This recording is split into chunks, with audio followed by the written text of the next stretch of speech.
sur la télévision du monde, une édition que nous ouvrons à Bamenda, dans le nord-ouest du Cameroun, où 5 personnes et le sud-ouest du Cameroun ont été pris pour cible par ces rebelles sécessionnistes, pensant ainsi à tenter à la vie des éléments de force de défense et de sécurité déployés dans le nord-ouest pour sécuriser les populations. Reportage Jean Mélietna.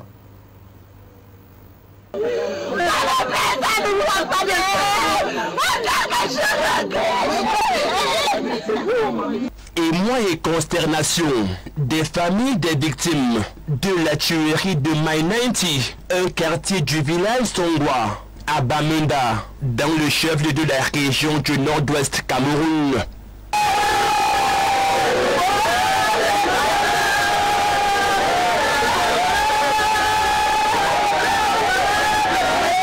C'est dans ce débit de boisson que s'est produit le drame, dont les circonstances exactes ne sont toujours pas élucidées.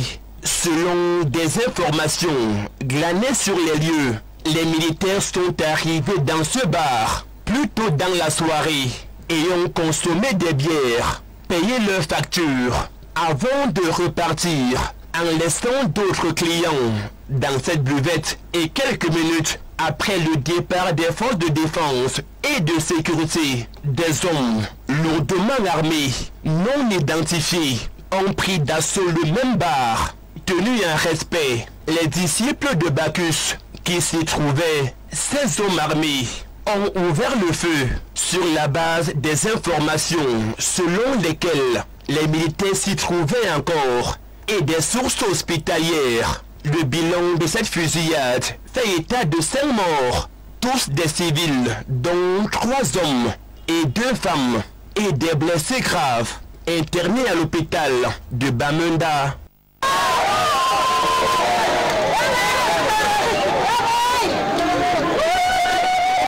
Le Parlement camerounais de nouveau en deuil. L'honorable est... Dans la suite de cette édition de l'information sur la télévision du monde, nous vous l'annoncions également à l'entame de cette édition. La série noire se poursuit désespérément au Cameroun et cette fois-ci, c'est le vice-président de l'Assemblée nationale du Cameroun qui est tombé, Emilia Moudjowa Lifaka, qui a succombé dans la nuit de mardi à un malaise cardiaque à Boya, dans le chef-lieu de la région du sud-ouest du Cameroun. Retour sur la vie et le parcours politique de la défunte Patrick Ngoignan. Le Parlement camerounais de nouveau en deuil. L'honorable Emilia Moudjowa Lifaka est décédée hier des suites d'un malaise cardiaque. Celle qui était jusqu'à sa mort vice-présidente de l'Assemblée nationale, elle est députée de la circonscription du Fako-Ouest depuis la 7e législature. Élue en 2002, elle est reconduite à la suite des élections législatives de 2007, 2013 et 2020. À l'Assemblée nationale, elle est tour à tour membre de la Commission des finances et du budget, membre de la Commission des lois constitutionnelles, membre du Comité exécutif de bonne gouvernance et membre de la Commission nationale des droits de l'homme et des libertés. Elle est élue vice-présidente de l'Assemblée nationale en 2009. Elle est par ailleurs élue membre titulaire du Comité central du RDPC, le parti au pouvoir, par le Congrès de septembre 2011. Elle préside de 2017 à 2021 l'exécutif de l'Association des parlementaires du Commonwealth, CPA. En effet, elle est élue à la tête du comité exécutif de la CPA le 7 novembre 2017 au cours d'une session de l'organisation organisée à Dakar. En septembre 2020, l'honorable Emilia Moudjowa crée la fondation Emilia Moudjowa Lifaka à Boya. Cette fondation offre des dons à la communauté. Dans la même année, elle reçoit la distinction d'ambassadrice pour la nutrition décernée par le Sun Movement, une initiative de l'organisation internationale Helen Keller International. L'honorable Lifaka est également chevalier de l'Ordre national du mérite du Cameroun, officier de l'Ordre national du mérite du Cameroun et chevalier de l'Ordre national de la vaillance. L'honorable Emilia Moudjowa Lifaka est née le 11 avril 1959. Elle est originaire du village Bojongo à Boya.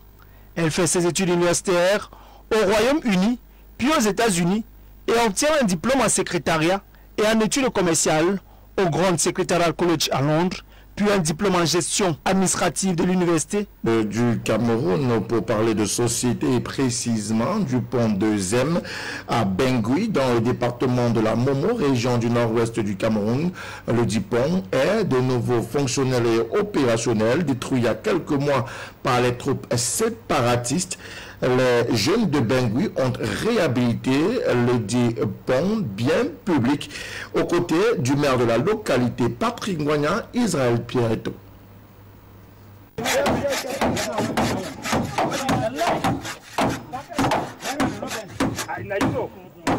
Pour réhabiliter le pont des Zem, détruit par les forces séparatistes de Bengui, dans le département de la Momo, région du nord-ouest, 40 habitants du village de Bengui se sont joints au maire de la localité pour remettre sur pied ce pont, facteur primordial pour la circulation des biens et des personnes. La question de trucs.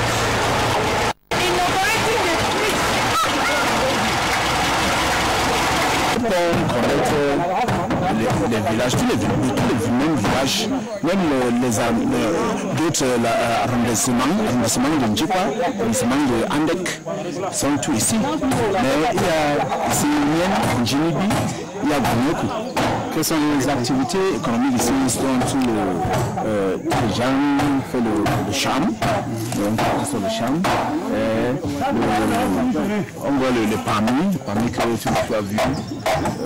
Mais le pays, même les fruits, on continue les fruits ici, les jachis, le macabo, tous sont ici. Les populations de Bengui ont également saisi cette occasion pour exprimer leur attachement à leur terre et demander la fin de la crise pour le bien de tous. Moi, je vis ici que dans mon village, même comme je travaille ailleurs.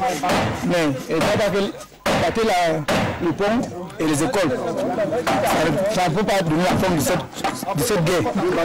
Parce que ça doit un moment qui passe et nous-mêmes qui passons avec les motos. Parce que moi, je suis technicien d'ici.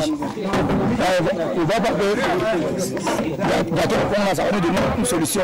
Voilà. Pour le problème qu'on a. Mais il faut que l'État quand même voit quand même notre problème. Parce qu'on souffre. Surtout nous qui vivons ici dans le village. Quand il n'y a pas le pont comme ça, on ne parvient même pas à dormir. Même comme on ne sait pas si la nuit on va venir toquer nos portes. On est vraiment en danger. Il faut que l'État nous voit notre problème. Après les rites traditionnels faits sur le pont, loin de nos caméras, You et Agap ont marqué l'épilogue de cet acte symbolique et de bravoure.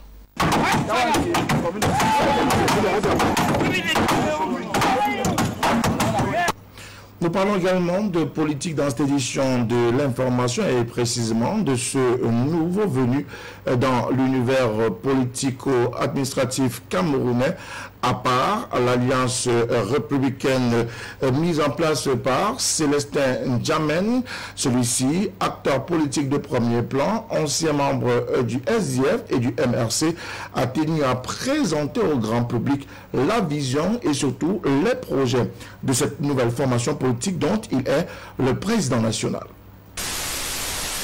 Après avoir milité au sein du Social Democratic Front et le mouvement pour la renaissance du Cameroun, qu'il a quitté avec douleur, colère et frustration multiples, Célestin Djamen lance sa formation politique, l'Alliance patriotique et républicaine à part, validée par les pouvoirs publics le 6 avril 2021 dernier. Aimez notre pays. Si vous n'aimez pas le Cameroun, vous n'êtes capable de rien du tout. Vous êtes sur votre petit nombril, dans votre petit marquant, dans votre petite mafia, et ça ne profite qu'à vous. Or, l'engagement politique, c'est l'engagement d'abord pour les autres. Saisissant l'opportunité d'une conférence de presse tenue ce mercredi à Douala, le transfuge du SDF et du MRC, opposant dans l'âme, a présenté ses projets et sa vision politique à travers la part. La politique, c'est une vocation. La politique, c'est une affaire de sacerdoce. La politique, c'est une affaire de cœur et de passion.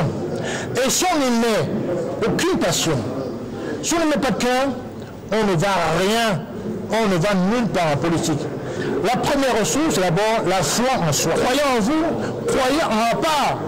Parce qu'APAR vient avec tout l'engagement, avec toute, comment dirais-je, la tonicité nécessaire à la vie à la prospérité des mouvements politiques.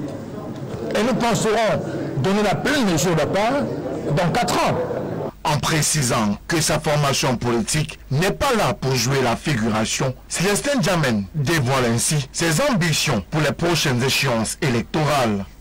Nous ambitionnons d'être au minimum, je répète, au minimum, la deuxième force politique de ce pays. Parce que seul un parti possédant des élus peut espérer transformer les choses. Si vous l'inscrivez pour une association, comment dirais-je, culturelle ou une ONG, c'est très bien. Ils ont reçu leur couloir. Mais quand on va se battre comme un parti politique, vous allez conquérir le pouvoir, le conserver sans oublier l'idéal. C'est de changer la vie des Camerounais. C'est pour ça qu'on va aux élections. C'est pour ça qu'on détient un programme politique. On veut vous le faire apprécier. Et quand il y a plusieurs concurrents, on choisit le meilleur programme. Aujourd'hui, nous sommes convaincus que la part a le meilleur programme. Le 319e parti politique de l'échiquier national est donc sur les rails. Reste au président national, Célestin Djamène, de parcourir l'ensemble du pays afin de mobiliser les militants à rejoindre les rangs de la part et donc d'être au cœur de la gestion des affaires de la cité. Apparaît donc le 319e parti mis en route au Cameroun par les acteurs politiques. Mais comment celui-ci est pris et apprécié par les acteurs politiques? Certains parlent d'une nouveauté, d'autres évoquent le manque d'adhésion des populations à la chose politique. Bien plus encore, il est question d'inviter les uns les autres à une mutualisation des forces face au régime en place. Reportage. Avec la naissance de la part, l'Alliance patriotique et républicaine, la scène politique camerounaise s'enrichit d'une autre formation politique. Selon les observateurs et autres analystes politiques, ce nouveau venu démontre à suffire la saine émulation de la classe politique nationale. Il faut parler indiquer que c'est l'expression la plus serrante de la démocratie dans un État, c'est-à-dire le pluralisme démocratique, le pluralisme politique avec plusieurs formations politiques. Mais vous savez, ce ne sont pas plusieurs formations politiques qui font le jeu démocratique. Ce n'est pas le nombre forcément qui influence le jeu démocratique. Mais si on en a 5 ou 6, ça peut jouer un rôle plus influent et être expressif par rapport à la démocratie. Mais maintenant, ce qu'on doit dire, c'est que trop de partis politiques tuent aussi la démocratie. Parce que quand ils sont un peu plus réduits, le jeu démocratique est plus resserré et on se rend bien compte que le suivi des actes politiques et du jeu démocratique ces suivis-là se font avec beaucoup de tact et beaucoup de tolérance. Même si la mise en route de la part est saluée à sa juste valeur par ses politiques, ces derniers ne manquent pas de critiquer l'opposition camerounaise, très fragile en son sein, car ayant des discours épars, diversifiés et loin d'être mutualisés. Le grand problème de nos leaders politiques aujourd'hui, c'est que les gens vont en politique avec leur nom au lieu d'aller en politique avec des idées. Moi, je préfère suivre quelqu'un qui a des idées et je peux le suivre pour ses idées. Dire qu'il veut allier la patrie à la République, c'est ça à part. Alors, allier la patrie à la République, c'est un vaste programme. C'est tout ce que nous attendons dans notre paysage politique aujourd'hui. La concertation, le vivre ensemble, l'amour, la recherche de l'idéal patriotique et la protection de la République. Et vu de la sorte, c'est un très bon discours qui est charmant et qui peut charmer. Évitant toute polémique, les analystes politiques invitent les leaders d'opinion et des partis politiques déjà en activité à se mettre ensemble pour faire face au régime en place. L'une des faiblesses de notre opposition camerounaise, c'est ce défaut de mutualisation des forces. Et si tout cela est fait, je pense qu'ils vont largement et suffisamment influencer la donne politique et influencer le pouvoir en place. Loin de nous l'idée de donner des leçons aux acteurs politiques, mais il est établi que créer ou fonder un parti politique est bien simple. La difficulté réside en l'adhésion des populations. Nous parlons de toute autre chose à présent. Le Cameroun s'engage à préserver la biodiversité et les populations locales face aux effets néfastes des changements climatiques. Le dit engagement vient d'être pris à Douala à la faveur d'une concertation pays et CEFDAC placée sous la coordination du ministère des Forêts et de la Faune du Cameroun. Reportage. Les températures solaires changent quasi quotidiennement. Les pluies, lorsqu'elles tombent, sont de plus en plus dévastatrices. Ces changements réguliers dont la biodiversité impactent le quotidien des populations locales. Lorsque nous parlons de ces enjeux liés au climat et à la biodiversité, ceux qui ressentent ça le plus, c'est les communautés locales. Et c'est pour ça qu'il est important d'organiser des concertations avec cette partie de la population pour faire remonter leurs préoccupations en matière de climat, en matière de gestion de la biodiversité, afin qu'au niveau des instances nationales et internationales, que cela soit vraiment pris en compte. Et vous savez, lorsque nous parlons de ces enjeux, il n'y a pas plus concerné que ces populations elles-mêmes pour présenter leurs problèmes. Face à ces situations dont l'impact est non négligeable pour l'environnement et la biodiversité, les gouvernements multiplient les réflexions à l'effet de proposer des solutions adéquates au changement climatique. Les efforts qui sont attendus, c'est d'abord ceux de voir ces communautés mieux comprendre les enjeux de la préservation de la biodiversité en tant qu'outil pour leur bien-être. Avant maintenant de voir comment est-ce que les préoccupations qui sont les leurs peuvent être remontées pour participer à l'élaboration ou alors pour être prises en compte par les politiques nationales et participer aussi à la construction normative internationale telle que dans quelques mois est appelé à être élaboré le nouveau pacte mondial sur la biodiversité. Les solutions proposées tiennent régulièrement compte de plusieurs paramètres à l'échelle pays, sous-régional et même africain. Leur implication se traduira essentiellement par le niveau de contribution qu'elles donneront dans le cadre de l'élaboration de ces politiques publiques, afin que lorsque ces dernières sont adoptées et mises en œuvre, ça ne retombe pas sur elles comme si c'était une massue, mais plutôt parce qu'elles auront effectivement donné de la voix et nous sommes là pour assurer le relais de cette remontée de voix et à terme faire redescendre maintenant en termes de sensibilisation ce qui a été adopté au niveau supérieur. Et à l'orée de la COP26 et davantage au plus fort des changements climatiques, la ville de Douala se positionne comme étant la plateforme pertinente par excellence en matière de préservation de la biodiversité et de lutte contre les effets néfastes des changements climatiques.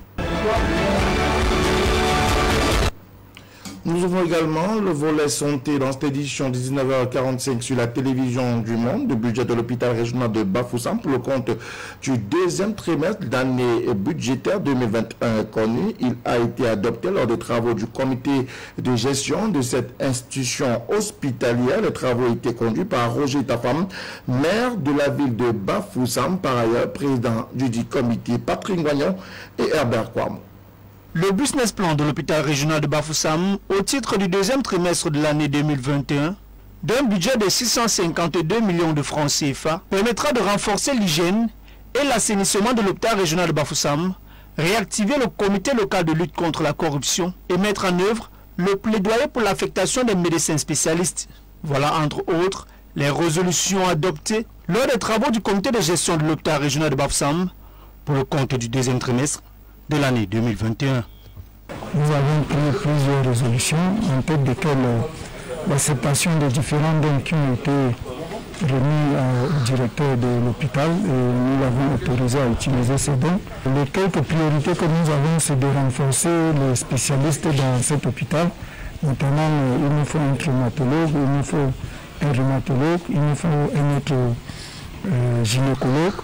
Nous avons demandé également à M. le directeur de prendre toutes les démarches possibles pour que les psychiatres qui est en service présentement à l'hôpital ne soient pas affectés ailleurs Il a été recommandé à M. le directeur de refaire l'assainissement, la propriété dans l'hôpital en vue d'accueillir la CAN parce que d'ici janvier, notre hôpital sera l'hôpital de référence, l'hôpital de prédilection pour recevoir les différentes équipes.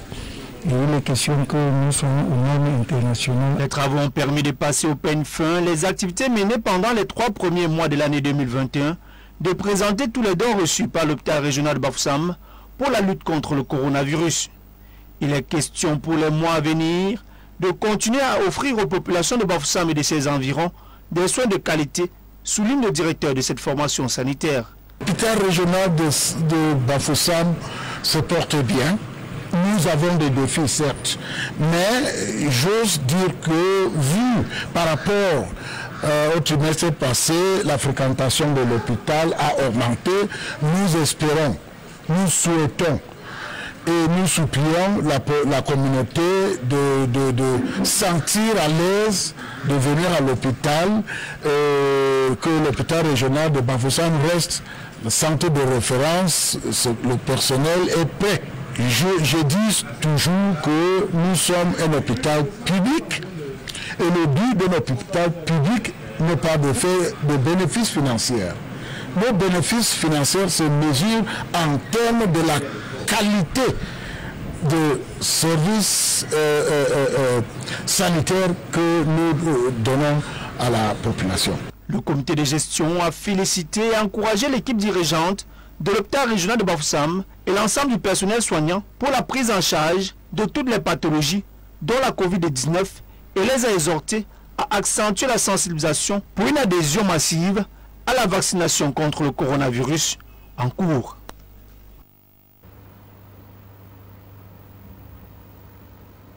Nous restons dans la région de l'Ouest du Cameroun. Patrick Ngoignan, vous l'avez évoqué dans ce reportage, la lutte contre la pandémie coronavirus, et on est en plein dans la phase de vaccination.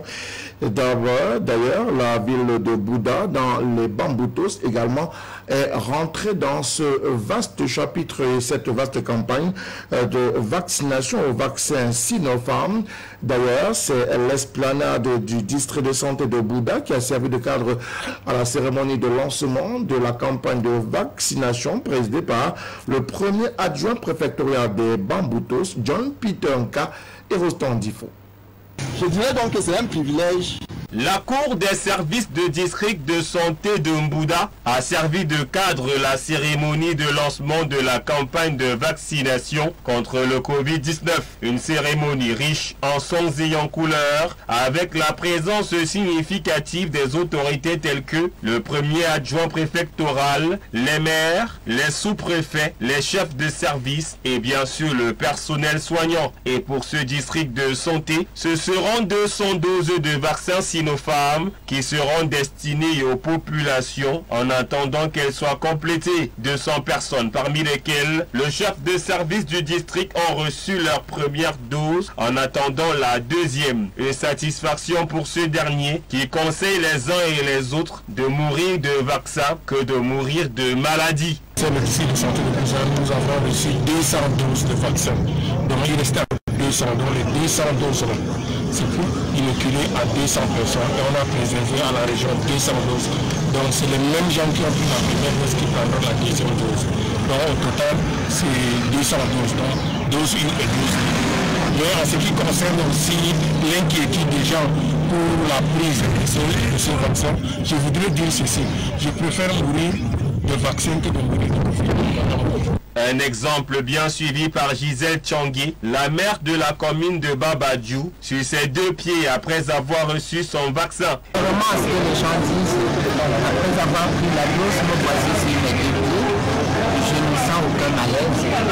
Et je veux remercier le chef de l'État pour avoir pris cette précaution, pour avoir très rapidement pensé à sa population, c'est-à-dire jusqu'au confins du village, de les mettre en contact avec ces vaccins. Et ce que je veux dire à la population, on l'a dit ici, c'est pas obligatoire, c'est un choix. Mais je préfère que ma population fasse le bon choix, le meilleur choix de ministre vacciné. Et comme il est recommandé par le gouvernement camerounais, aucun individu ne sera forcé en Bouddha car le vaccin reste et demeure pour les personnes volontaires.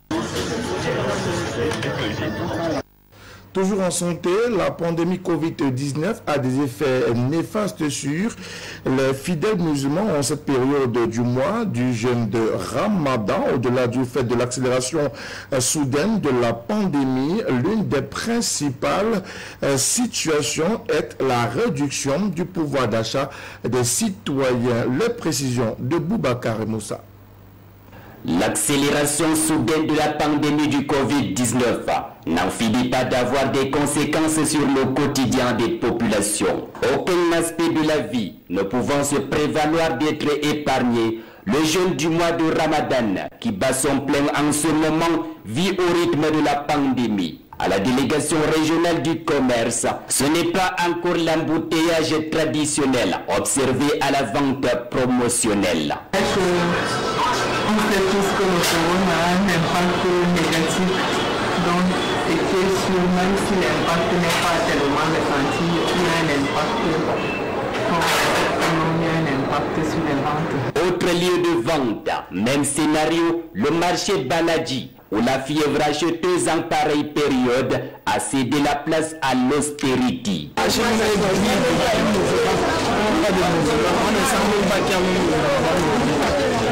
Ici, l'une des principales raisons avancées est la réduction du pouvoir d'achat des citoyens. Parce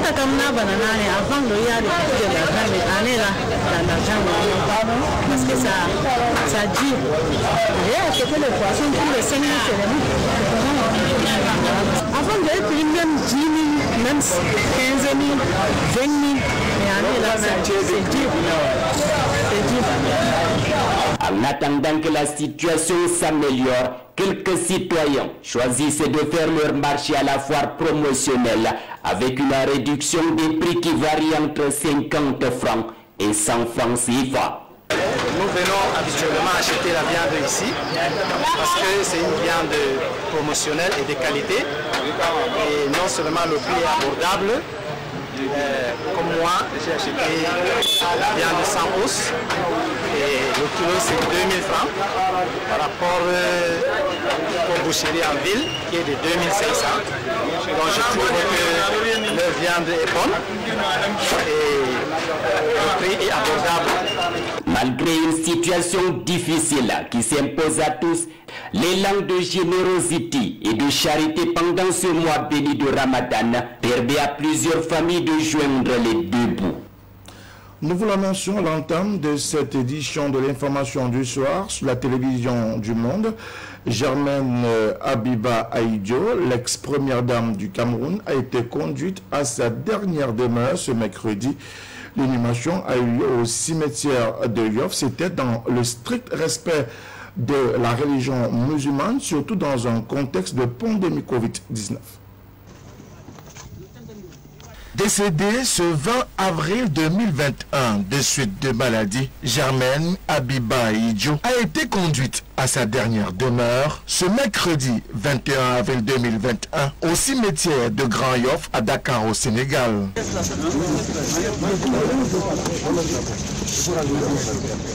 L'ex-première dame du Cameroun a été mise en terre aux côtés de son défunt époux, le premier président du Cameroun, Amadou Babatoura Aïdjo, dans le strict respect des pratiques de la religion musulmane.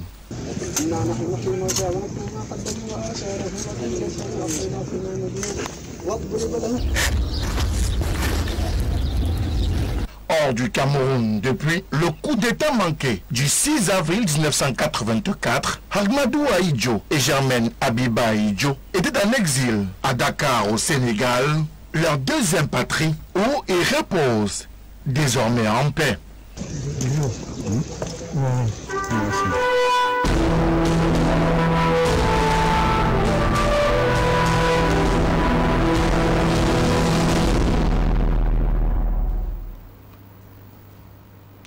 George Floyd a été reconnu coupable par le tribunal américain. Il y a de l'échange entre le juge et les jurés qui confirment par 3 fois. Coupable du meurtre de George Floyd, coupable des 3 chefs d'accusation retenus contre lui. Le policier reconduit en cellule risque jusqu'à 40 ans d'incarcération. À l'extérieur, c'est une explosion de joie. Ça fait 1 an presque que c'est arrivé, on ne pensait pas qu'on allait arriver ici à une conviction guilty on our charges, c'est vraiment beau, ça fait vraiment plaisir. Aux côtés des défenseurs des droits civiques, le frère de George Floyd laisse libre cours à son soulagement. Je reçois des appels du Brésil, du Ghana, d'Allemagne, de Londres et d'Italie. Ils disent tous la même chose. Vous ne pourrez pas respirer tant que vous ne pourrez pas respirer. Aujourd'hui, nous pouvons à nouveau respirer.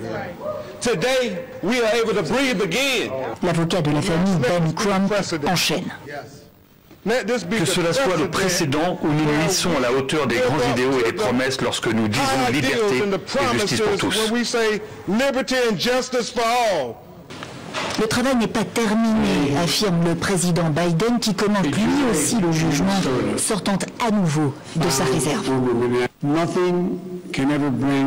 Rien ne pourra jamais ramener leur frère, leur père. Mais cela peut être un pas de géant dans la marche vers la justice en Amérique. Une trop rare condamnation, insiste Joe Biden. La condamnation de Derek Chauvin sera connue dans 8 semaines. Madame, Monsieur, c'était l'essentiel de l'information de ce mercredi sur la télévision du Monde. Merci d'avoir suivi cette autre livraison. Restez en compagnie des programmes de la télévision du Monde qui se poursuivent. Bonsoir à toutes et à tous.